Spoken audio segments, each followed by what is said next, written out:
Hora de Saúde. Oferecimento. Shopping da Saúde, o shopping do bem-estar. Neurogênesis. Com base no alicerce do ensino, pesquisa, assistência, tem a solução neurológica para você.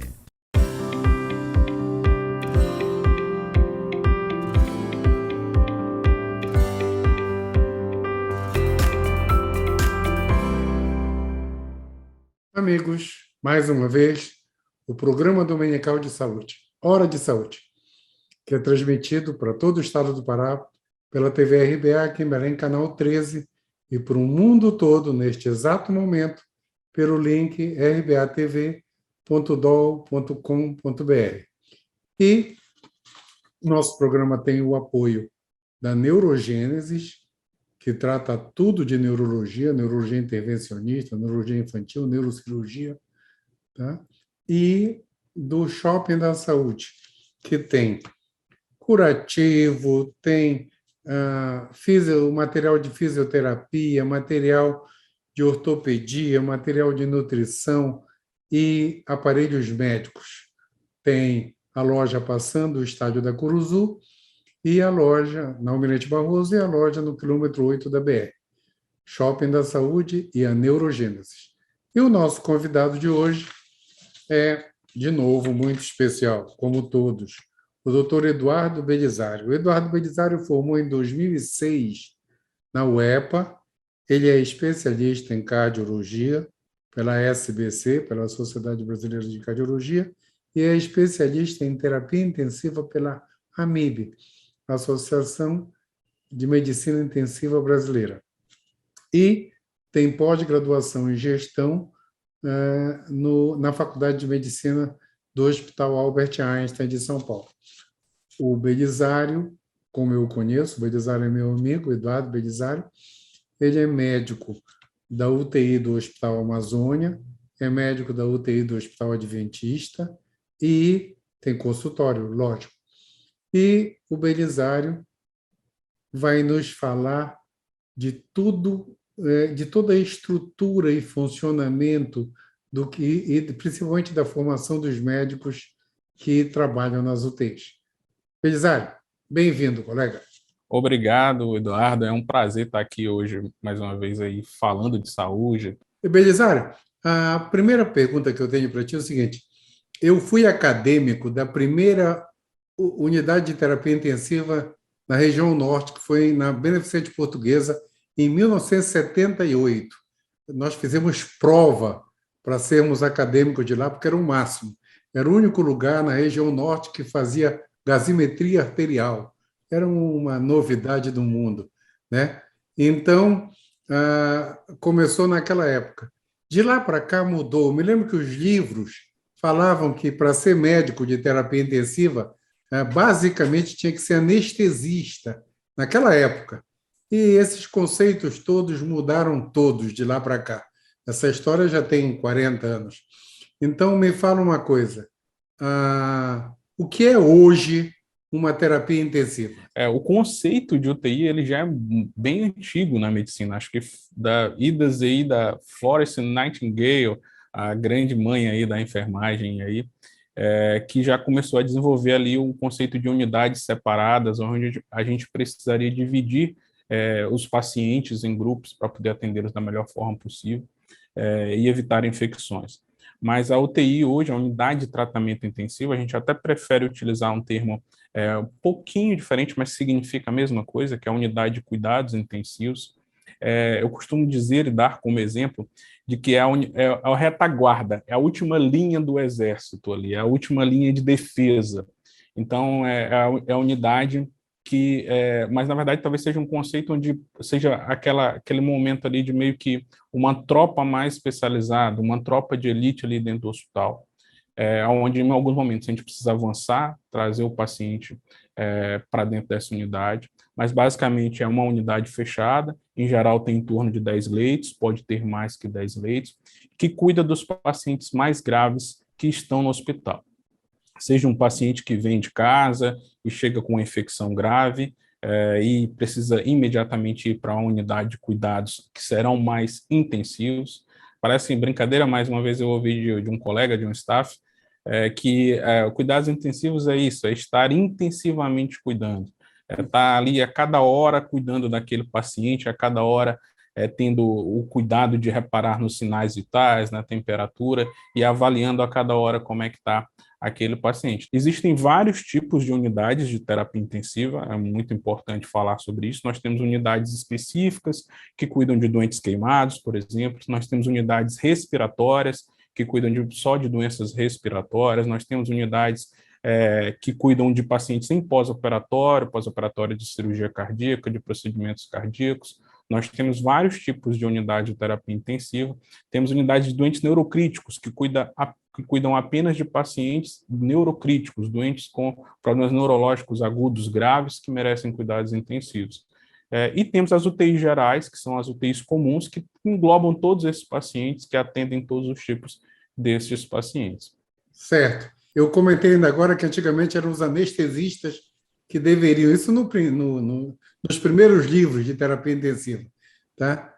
Como que um médico chega qual a formação dele para chegar a ser um médico intensivista? É excelente. A gente passa, é médico, faz 6 anos de graduação em medicina, aí depois nós fazemos a especialização em medicina intensiva, a nossa residência em medicina intensiva, a especialização. Existem vários caminhos, realmente a especialidade ela foi uma especialidade de transição, é uma especialidade relativamente nova, ela foi reconhecida no Brasil na década de 90, e como especialidade específica em medicina intensiva, os primeiros centros de terapia intensiva, como o senhor colocou no Brasil, estão da década de 70, no mundo são da década de 60, e começou com Peter Safar, que foi realmente um anestesista, e aí aquele pós-operatório para os doentes que precisavam mais cuidados. Hoje a formação ela tem mudado nos últimos anos. Desde 2017 nós estamos passando por um período de transição. Até pouco tempo atrás teria como pré-requisito você ter uma primeira residência em clínica médica ou você tinha uma residência em cirurgia geral. E aí você poderia ingressar, fazer uma segunda parte dessa residência em terapia intensiva. Então, você cursava 2 anos ali nessas residências, depois mais 2 anos de terapia intensiva. Isso ampliou-se esse leque de especialidades que poderiam ingressar em terapia intensiva com a anestesia, com a anestesiologia. Então, os residentes que fizeram a primeira formação em anestesiologia poderiam depois fazer terapia intensiva, infectologia e neurologia. E no último ano, nós tivemos aí uma importante virada, que foi o acesso direto. Então, foi permitido que houvesse o acesso direto para a especialidade, para a residência de terapia intensiva, para a especialidade de terapia intensiva, com a formação de 3 anos e a possibilidade de mais 1 ano de uma subespecialidade, de uma formação, de uma área de atuação em medicina intensiva. Então, o médico intensivista ele atua na UTI, mas ele também tem outras áreas de atuação onde ele pode atuar e exercer sua profissão, sua subespecialidade dentro da terapia intensiva. E isso foi um grande avanço, e nós estamos justamente nesse momento de transição. A medicina intensiva, ela também eu costumo dizer que a gente adota muita gente, né, dentro da UTI. E como a anestesia é uma especialidade muito próxima, então nós temos muitos colegas anestesistas, infectologistas, cirurgião geral, cardiologista, que trabalha dentro da terapia intensiva pela proximidade que se tem destes assuntos.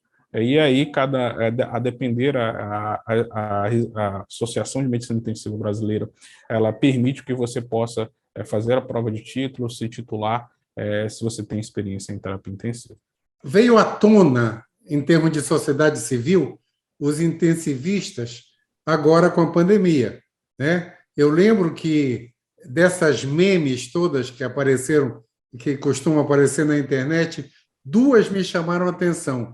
Uma era aquele meteoro que destruiu os dinossauros e caindo na Terra, e um dinossauro dizendo: meu Deus, e a economia? Como se a economia fosse importante no momento que vai morrer todo mundo. E o outro era um laringoscópio, e escrito embaixo: se a população civil soubesse quantos médicos sabem manusear esse aparelho, não tinha nenhuma mosca na rua, todo mundo estava em casa. Naquela época que o pessoal dizia, fica em casa para não contaminar, que era um laringoscópio. E aí a especialidade veio à tona como os médicos que tomaram conta de todo esse pessoal, são os médicos que sabem entubar, que sabem mexer, que sabem controlar o respirador, que sabem controlar desde a temperatura até a ressuscitação na hora da necessidade.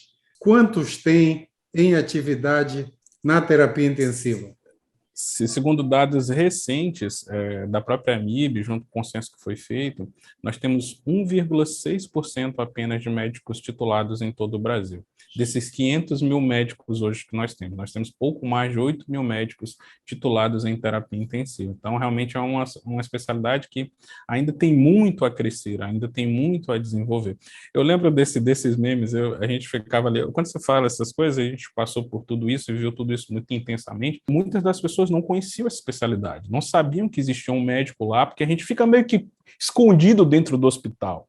A gente não é um médico que transita. A gente entra dentro do elevador só para a unidade de terapia intensiva, fica lá dentro, esse nosso plantão, geralmente 12 horas, fica escondidinho lá fazendo o nosso trabalho, mas hoje o médico intensivista, ele é um médico que faz pequenos procedimentos cirúrgicos, a gente faz ultrassom dentro da UTI, a gente mexe com o aparelho de ultrassom, faz procedimentos com ultrassom dentro da UTI, a gente faz pequenos procedimentos cirúrgicos, drenagem torácica, punção, a gente faz a intubação orotraqueal, a ventilação mecânica. Eu costumo dizer que nós temos ali três tripés ali grandes na medicina intensiva. Primeira coisa, o médico intensivista ele tem que ser um excelente clínico.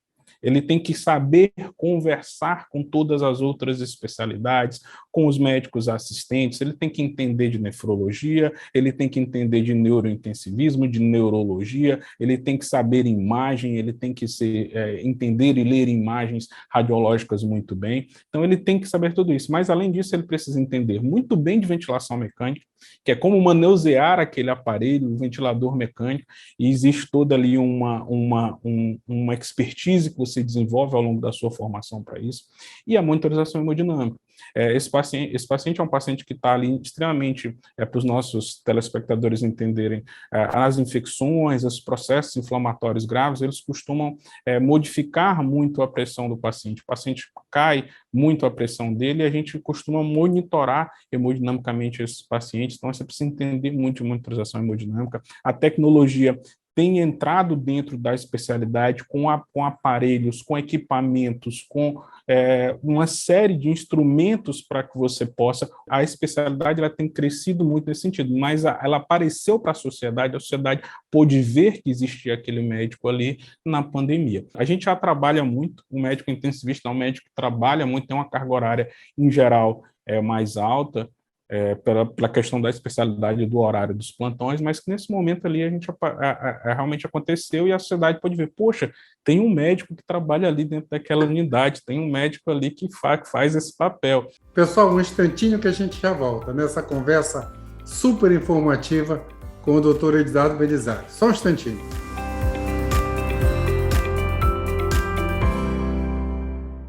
Hora de Saúde. Oferecimento Shopping da Saúde, o shopping do bem-estar. Neurogênesis. Com base no alicerce do ensino, pesquisa, assistência, tem a solução neurológica para você.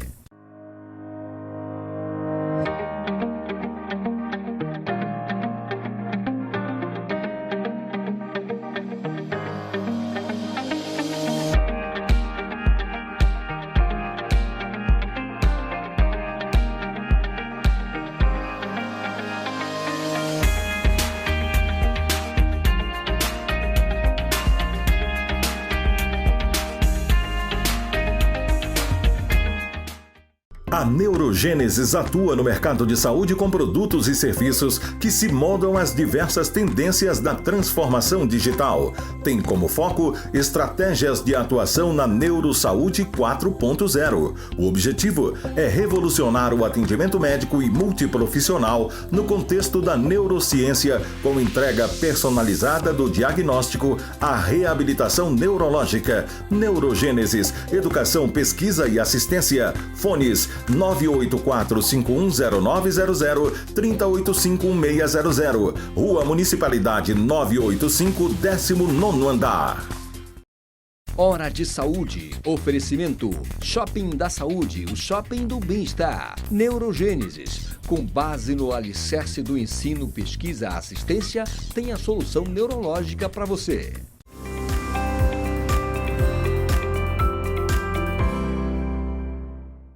Voltamos, né, nessa conversa super informativa com o Dr. Eduardo Belisário, que faz parte das terapias intensivas do Hospital Amazônia e do Hospital Adventista, tem consultório, mexe nessa atividade.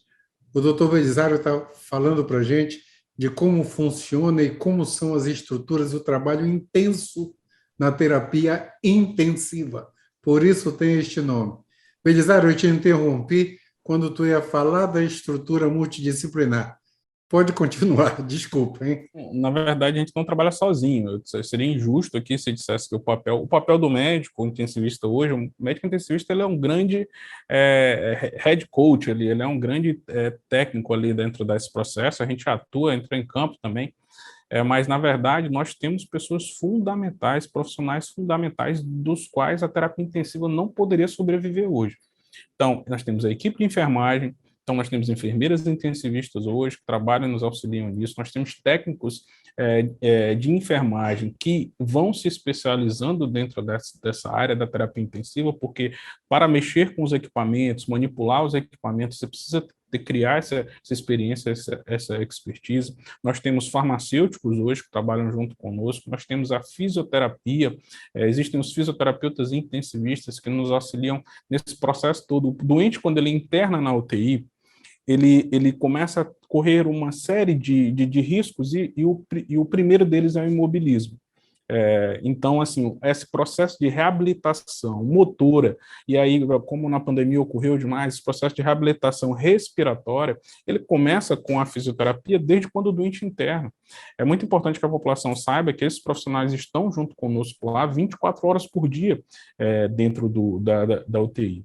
Nós temos fonoaudiólogos para que a gente possa recuperar esse paciente do ponto de vista fonoaudiólogo também. Nós temos os nutricionistas, os nutrólogos que nos auxiliam hoje, então existe uma gama hoje extremamente grande e importante que junto conosco, essa equipe multidisciplinar ajuda a reabilitar aquele paciente. Uma máxima que na verdade, a gente precisa quebrar é essa de que o doente, quando vai para a terapia intensiva, não é sentença de morte. Pelo contrário, nós temos conseguido hoje dar uma sobrevida de anos para esses pacientes, de tirar ele de dentro da UTI. E outra coisa também é que só vai para a UTI doente grave. Não. Quem vai para a UTI é o doente que precisa de cuidados, é o doente que precisa ser observado, é o doente que precisa, às vezes o doente fica 1, 2 dias dentro da UTI, 3 dias ali e recebe alta. Mas naqueles 1, 2 dias, aquele primeiro dia, segundo dia, ele precisaria de um cuidado maior, de um olhar diferenciado, justamente para que ele não agravasse mais ainda. E aí ele recebe alta. Existem internações longas, existem sim internações extremamente longas, mas que você consegue dar alta para aquele paciente, o paciente tem uma sobrevida. Hoje é o grande desafio da UTI, é você devolver a família ao paciente como ele internou, ou da melhor forma possível, mais próxima de como ele internou na UTI. Correto. Antes de te perguntar a tua opinião sobre os pacientes internados na pandemia, deixa eu te fazer uma pergunta. As regras, hoje a sociedade, quando alguém diz assim, olha, o doutor Pedro é ortopedista, vai lá no Pedro, o indivíduo vai para casa, abre o Google e vai ver o currículo do Pedro, né?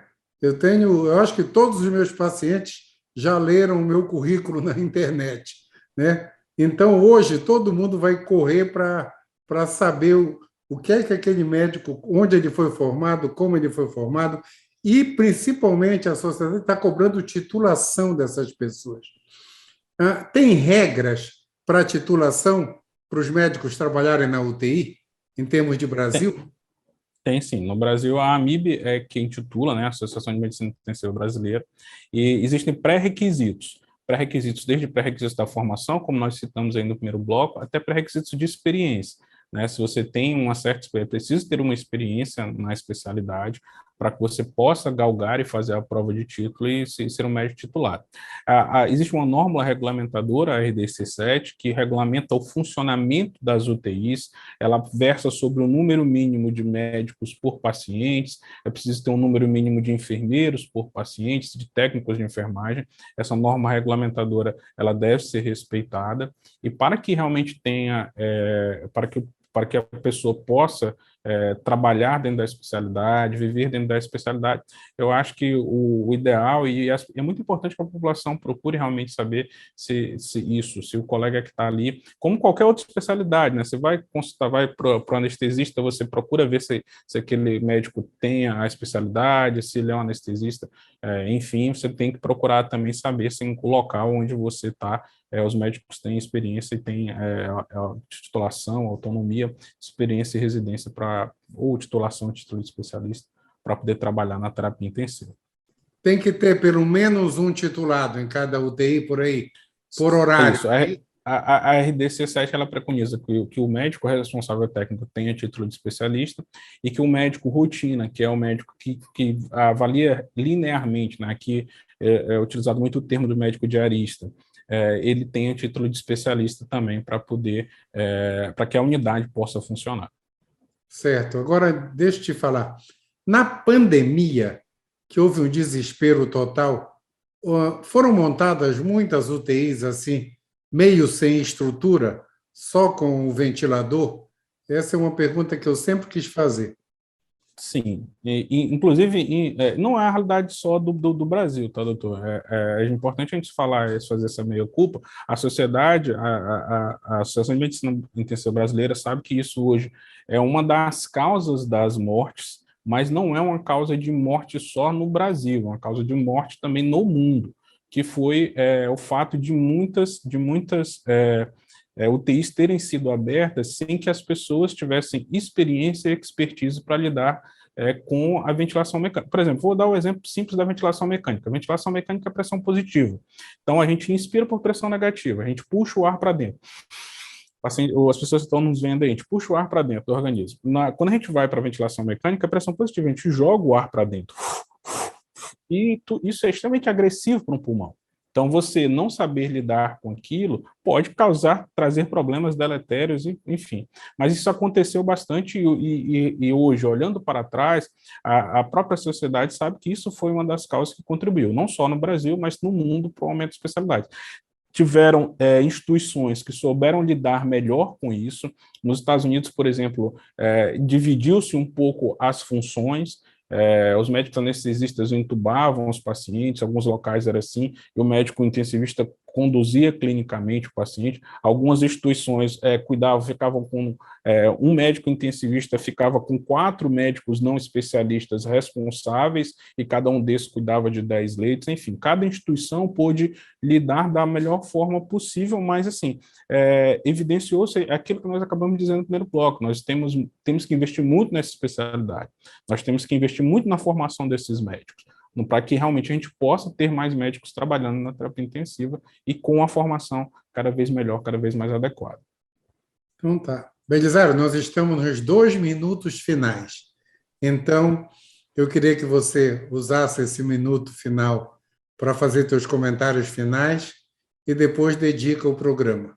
Tá? Bem, agradecer, saber que hoje o desafio é trabalhar na formação. Eu tenho sido aí tentado muito dentro do Estado, entre os meus pares, para que a gente possa realmente trabalhar na formação das pessoas que já atuam em terapia intensiva do Estado e que a gente possa cada vez mais melhorar a especialidade, seja por uma valorização financeira, e temos conseguido isso, seja por uma valorização profissional, um reconhecimento da especialidade. Então, assim, a gente vai continuar com esse desafio. A minha dedicatória para o programa é para o meu pai. Meu pai foi uma pessoa que senhor Ivanis Belisário. E esse senhor, que era um agricultor, ele pôde investir e acreditar nos filhos, e ele, ao final da vida dele, nós pudemos, de alguma forma, cuidar. Enfrentamos muitos desafios, mas ele foi uma pessoa que ficou 7 meses internados no hospital, boa parte desse tempo internado na UTI, e a gente pôde dar dignidade para ele ao final da vida dele. porque nem sempre a gente consegue curar todo mundo, né? Mas que a gente, acima de tudo, dê dignidade aos pacientes que estão em terapia intensiva hoje. A gente recupera muita gente, mas os desígnios de Deus são esses, muitas das vezes os pacientes acabam não ficando conosco, mas que a gente, acima de tudo, dá dignidade a esses doentes, para que eles não sofram, para que eles tenham esse momento do final da vida com bastante dignidade. Então, a minha dedicatória para o meu pai é que, de onde ele estiver aí, que ele esteja vendo esse trabalho que a gente procura desenvolver aqui dentro da cidade, dentro do estado, e cada vez mais a gente possa aprofundar o desafio desse trabalho. Repete o nome dele? Ivaniz Belizari, Francisco Ivaniz Belizari. Era um jovem agricultor, uma pessoa que tinha muito conhecimento de vida e que pôde realmente acreditar nos sonhos da nossa família, dos meus irmãos, o meu, e que, graças a Deus, hoje, por causa dele, a gente consegue ajudar muitas outras pessoas aqui. Com certeza. Seu Francisco Ivaniz Belizari, onde o senhor estiver, o programa hoje foi em sua homenagem. Um dia eu lhe conheço. Pessoal, um fim de semana, uma semana iluminada para todos. Aliás, um ano iluminado para todos, que esse ano seja o melhor de todos das nossas vidas. Belizari, obrigado. Turma, até domingo que vem. Hora de Saúde. Oferecimento Shopping da Saúde, o shopping do bem-estar. Neurogênesis. Com base no alicerce do ensino, pesquisa, assistência, tem a solução neurológica para você.